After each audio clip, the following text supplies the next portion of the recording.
Welcome back to Artificial Neural Networks virtual class. Today we are going to discuss a very important topic, how memories are formed. Are you not interested to know how memories are formed in our neurons, in our brain, and then use that technique or try to mimic that same memory formation into neural networks? This is what we are going to learn in today's lecture. I hope this makes the content very interesting for you to follow. Let's see how memories are formed in our brain. Do you know which part of your brain is responsible for memory formation as per the research? Yes, it is hippocampus. It is the part of brain where the declarative memories are formed. So before we move to the hippocampal region, how the memories are formed, let us discuss something about how the memories are formed or how the memories are associated. You know that we humans learn through association. So our memory is also formed through association. Because when you see someone or when you see your friend, you recall most of the things associated with that person. So if you see a place or if you see a photo of a nature or a natural pic, you remember many things associated with that place. So it is always the memories are formed through association. Humans recall facts and information by invoking a chain of association within complex web of knowledge stored in brains, right? So there are a lot of information stored, and you see something, and you suddenly associate many things which are already stored in your brain. One idea or impressions quickly links to the other. Sometimes chain of thoughts can be generated through conscious reasoning. So how do you reason? It is just nothing but the conscious thoughts which just gets connected and leads to some kind of reasoning. Don't you think the memory is the most fascinating aspect of our human life? Can you think your life without memories? I don't think so. We are humans only because we have memories. Not only humans, any animal should have memories. Otherwise, it is very difficult. Association often links one stimulus to another, or that of a stimulus to a behavior response. Sometimes some of the association is also related with the behavior, because uh, if you see someone, you know how what kind of behavior he is going to demonstrate in certain situations because of your past experience. So there are associations which are linked with the stimulus, and sometimes some stimulus gives you some kind of feeling. For example, let's say you listen to a music of a certain singer, or you listen to some music from western world or carnatic music. You get different kinds of emotions, or you get different kinds of feeling. So most of the memories are also associated with the stimulus. Memories are laid down through a combination of complex learning mechanisms which involve plastic changes in brain. Suppose, think that if your brain is rigid and it cannot change, it is not plastic, then can you think of making new memories? No, right? Our brain is so plastic that you can learn anything. Also, you can forget many things because you don't learn them often. These changes either involve the strengthening or weakening of a synapse or growth of synapses. So how does a memory is formed? This is very important point. So the memories are formed by strengthening or weakening of a synapses. You remember synapses is the one which connects from one axon of one neuron to the other neuron, dendrites of the other neurons. Through dendrites, the junction is called synapse. So the strengthening or weakening of the synapses or growth of new synapses leads to the memory. This is what is believed. The hippocampus in our brains is one structure that is responsible for the storage of declarative memory. So, from the research, it is believed that the most of the memories are formed in the hippocampus region. Research into the structure and mechanisms of operation of hippocampal neurons has revealed mechanisms that are required for associative learning. So, as we have discussed, we learn through association, and the research in hippocampal neurons have led to understand the mechanisms involved in that. So, we are going to learn that in the next. What are the mechanisms which helps in understanding associative learning, and then use that to make our neural networks to have some kind of memory. I hope this is very interesting. Now, let us go into hippocampus area of the brain to understand how the long-term potentiation and which leads to Hebb's postulate of learning.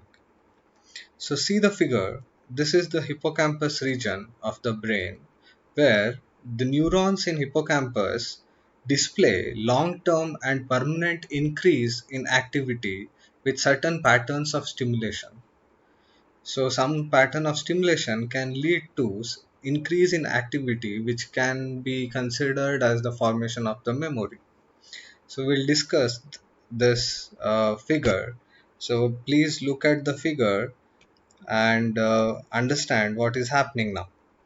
So we see three major pathways with arrows indicating the direction of signal flow. The first, it starts from the perforant fiber pathway, runs to granule cells in the dentate region. So you can see that in the figure. Granule cells in turn send axons that form the mossy fiber pathways to cells in CA3 region. Finally, Ca3 cells project axons onto dendrites of the pyramidal cells in Ca1 region, shown in figure. So can you see that path from perforant fiber starting from the right side of the figure? The arrow marks are indicated, which finally reaches the Ca1 pyramidal neurons. A brief high frequency stimulus train to any of these three pathways leads to an enduring increase in the excitatory postsynaptic potential, or EPSPs, of Ca1 pyramidal neurons. So you have to remember one thing: in order to form the memories, we require synapses, and synapses are the junction between the two neurons. So there will be two neurons, one will be called as presynaptic neuron and another is called postsynaptic neuron. So in this figure, if you see the axon which is leading from Ca3 to the region of Ca1, then Ca3 will become a presynaptic neuron and the Ca1 will become postsynaptic neuron. Right? That is what it is telling. So a brief high frequency stimulus of train to any of these three pathways. So any of these three pathways, if you give a high frequency stimulus, stimulus could be of any kind. It could be a visual stimulus, it could be a auditory stimulus, it could be any of the sensory stimulus, and that can lead to an excitatory postsynaptic potentials in the pyramidal cells. Pyramidal cells are the large number of cells which are present in human brains. That is to say that the strength of EPSP increases in response to the stimulus strain, and this change can last for anything from hours to weeks. So these stimulus can increase the EPSPs that can last from hours to weeks. This facilitation of the EPSPs is referred to as long-term potentiations. So why it is called long-term potentiation? It is called potentiation because it is increasing the postsynaptic potential. So potentiation comes. Why long-term? Because this increase in potential can be there from anything between hours to weeks. That is why it is called long-term potentiation. That is why when you learn something or when you see something, you often remember it for many hours or for many weeks. And then if you don't see those things again, you may forget that. right? So some kind of long-term potentiation is playing a role in formation of those kind of memories, which is there for one day or for few weeks. It is most interesting that CA1 LTP, that is CA1 region pyramidal neurons long-term potentiation, displays three important properties. So the LTP or long-term potentiation of CA1 has three properties, which are those: cooperativity, associativity, and specificity. So you need to understand all these three properties properly. So what is cooperativity? Cooperativity implies that CA1 LTP cannot be produced by activating only one fiber. There is a minimum number of fibers that must be activated together to achieve long-term potentiation. So the cooperativity means you cannot just activate one fiber and expect LTP to happen. There should be minimum number of fibers that must be activated to achieve the long-term potentiation. That is why you need to uh, excite more fibers, or you have to excite more neurons, which can lead to long-term potentiation. This cooperativity has an associative feature. As you know, the association is the basis for our memories. This cooperativity also has an associative feature. What is that? When both strong and weak excitatory inputs arrive in the same dendritic region of a pyramidal cell, the weak input gets potentiated if it is activated in association with a strong one. See, there are two kinds of, before I explain this, you need to remember that there are two kinds of uh, inputs, that is excitatory inputs or inhibitory inputs. So usually the excitatory inputs excites the potential of the neuron, and inhibitory neurons inhibits the potential of the neuron. So now let's say, and usually a neuron gets lot of excitatory and inhibitory neurons through the synapses of the presynaptic neurons. Suppose now if both strong and weak excitatory inputs arrive in the same dendritic region of a pyramidal cell in the postsynaptic neuron, the weak input gets potentiated. It is if it is activated in association with the strong one. That means if a weak signal, or if a weak excitatory signal comes along with a strong excitatory input, then even the weak also gets potentiated. So even the weak becomes strong. So that is what the associativity is there of a weak signal with a strong signal. So this has to happen for the long-term potentiation. Finally, the long-term potentiation is specific to the dendrites where it is produced. So this is not common to the whole hippocampus region. It is very specific to the dendrites where this is actually happening. So that is why the third important property of specificity comes into the picture, right? So I hope you have understood these three important properties, and associativity we will be using for the neural networks. Note that the LTP requires depolarization of the postsynaptic neuron, and this depolarization must coincide with the stimulus from the presynaptic neuron. So, it is very important that the coincidence happens with the stimulus from the presynaptic neuron with the depolarization which is happening at the postsynaptic neuron. So, depolarization means there is a change in the potential of the postsynaptic neuron. This provides direct evidence for the Hebbian learning rule, which states that. So now we are coming for the Hebbian learning rule. So he was a Canadian scientist who gave this postulate that which became a Hebbian learning rule. What does it state? When an axon of cell A excites cell B and repeatedly or persistently takes part in firing it, some growth process or metabolic change takes place in one or both cells, so that A's efficacy as one of the cells firing B is increased. So what does it tell?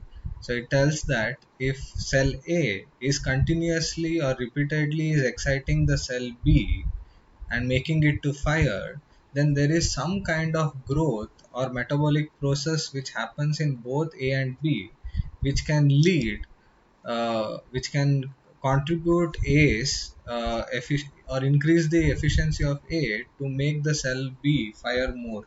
Fire more means to generate more spikes, which can send, because spike is the source of sending information in neurons. This is the central idea or the essential idea that emerges from the Heb's statement, and this is what uh, tells that synaptic change that occurs is proportional to the conjunctive activity of pre and postsynaptic neurons. That means this postulate is telling that there is an equal contribution of presynaptic neuron and postsynaptic neuron in order to make the memories. And this becomes the basis for our neural networks, which are going to use this principle in the coming classes. Now, to understand the LTP or long term potentiation, we need to use a model, and we are going to use NMDA synapse as a model for that. So now, obvious question which you are getting is, what is NMDA? So NMDA stands for N-methyl D-aspartate receptors. N-methyl D-aspartate receptor. So don't go into the complex nomenclature of these. These are pure biological terms, but there are some interesting things which is happening inside these NMDA receptors, which are very important for you to understand. So the question which we need to ask is, why is this coincident activity is required? The coincident activity is the presynaptic and postsynaptic should coincidentally activate together with the stimulus. So why that is required? And the answer to that lies, to answer to that question lies in the operation of special receptors on the dendrites of the postsynaptic neurons called N-methyl D-aspartate receptors. So you can see from the figure that the uh, top neurons are presynaptic neurons and the bottom one are postsynaptic neurons, and these junctions are the synapses, right? So there are many kinds of receptors, and here we are discussing about the NMDA and non-NMDA receptors. So the non-NMDA receptors and the receptor which we are going to use is NMDA and non-NMDA receptors, and we use the neurotransmitter which is glutamate. So there is something called chemical synapses and non-chemical synapses. So the non-chemical synapses are usually the potential synapses. If the change in potential happens in the cell membrane, then automatically these channels will open, and there is an influx of sodium and the outflux of potassium ions, and there is a change in the potentiation of the cell or the neuron. Whereas in chemical synapses, you require some kind of neurotransmitters to bind so that the channel opens.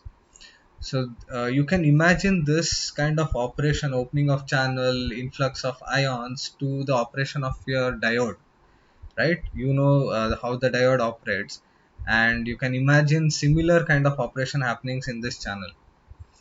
Okay, so here the glutamate is the receptors, and when the glutamate receptors binds to this non-NMDA receptor, the channel gets opened, and there is an influx of sodium ions from outside, and the potassium ions will uh, go from inside to outside. And due to the change of these ions, there is a change in the voltage, the current flows, and there is a change in voltage, and that leads to the increase in the potential of those postsynaptic neurons. But these non-NMDA receptors are not very important for us. For us, the importance is from NMDA receptor. So then what is the difference in NMDA receptors? The NMDA receptors, there is a blockage of the channel. Even though the glutamate should come and bind to open the channel, there is another important factor which is the magnesium blockage, which you can see in the figure. So that magnesium block will open only when there is uh, enough number of non-NMDA receptors are opened and the potential of the cell has already increased. only then, if and there is a sufficient number of neurotransmitter glutamate release, only then it will magnesium block will be removed, and then the influx of sodium and outflux of potassium will happen. Along with that, NMDA receptors are also taking calcium influx. So the calcium ions are also coming inside the postsynaptic neurons, and these calcium ions are responsible, and these binds to different proteins, and these proteins in turn give the feedback to the presynaptic neuron, which will further release the neurotransmitters, glutamate neurotransmitters, and further binding will happen, further influx of calcium and sodiums will happen. So this leads to the increase of EPSPs, which we were discussing, and this leads to the long term potentiation. I know this is a bit difficult to understand from this figure, so there is a very good animation video which I have shared. So please watch that. It is very interesting, and you will learn how exactly your memories are formed in hippocampus. Before we move to use this Hebbian rule or the LTP in neural networks, just to tell you something apart from these concepts, or how the calcium is responsible for imaging in the research, I want to share a picture or a slide which I did experiment when I was doing my research in IIT Kharagpur. So you can see the figure, black and white figure is the slice of mice of 100 micrometer size, and this slice is part of the motor cortex of the brain, and the neurons can be seen in this green fluorescence marked picture below. So every green fluorescence which you can see are the neurons, or exactly the pyramidal neurons which we were discussing. So here I was doing experiment where by activating one neuron, one pyramidal neuron, uh, where can I find the responses in the other neurons? That means by activating one neuron, if that neuron is connected with the other neurons, whether that spike will travel through the connection, and even those neurons will get excited, because we wanted to know the connection of this particular layer of neurons, and that the below image is overimposed on the first black and white image to show where exactly I had done the experiment. So you can see the red mark here. So that was the neuron which was chosen, and by giving some external voltage to it to activate that neuron, that means some external voltage was given, a small voltage was given to make that depolarization which we were talking. So by depolarizing, some non-NMDA receptors will open up, and the calcium influx will happen, and the calcium influx can be recorded, and that calcium influx will in turn lead to the other NMDA receptors to open, and more calcium will come. And those right side, you can see the polarization, depolarization, or the voltage changes which are happening. So whenever that happens, wherever the excitation has happened, which is marked in the red. So among so many thousands of neurons, only few neurons had the response after doing the stimulation, and those are marked from the blue dots. So those are the blue dots, or the blue neurons, which gave response after exciting the neuron which are marked in the red, and the change in their potentials can be seen in the next to that figure column, where the cell responses have been marked. The other neurons did not show this much of change in the potentiation. That means it did not get activated. So by doing these kind of calcium imaging experiments, we can understand the connectivity of the neurons in the motor cortex or in any other regions. So this is just one kind of experiments which we were doing. Even though this is not related with the memory, but I felt you should know what kind of research happens in neuroscience, and it is a very exciting field, and there are a lot of things to understand how exactly neurons behave. We still don't know, exactly how the neurons behave, or what kind of connection, what kind of memories are actually formed. So there is a huge questions which are unanswered in understanding the brain. So anyway, in the next class we will discuss how the memory aspects which we discussed till now will be used in the neural network, and how we can have some kind of memories in the neural network. And you know that the weights are the learning factors, and obviously the weights will have some, we are talking memory in terms of weights, which we are discussing from many days.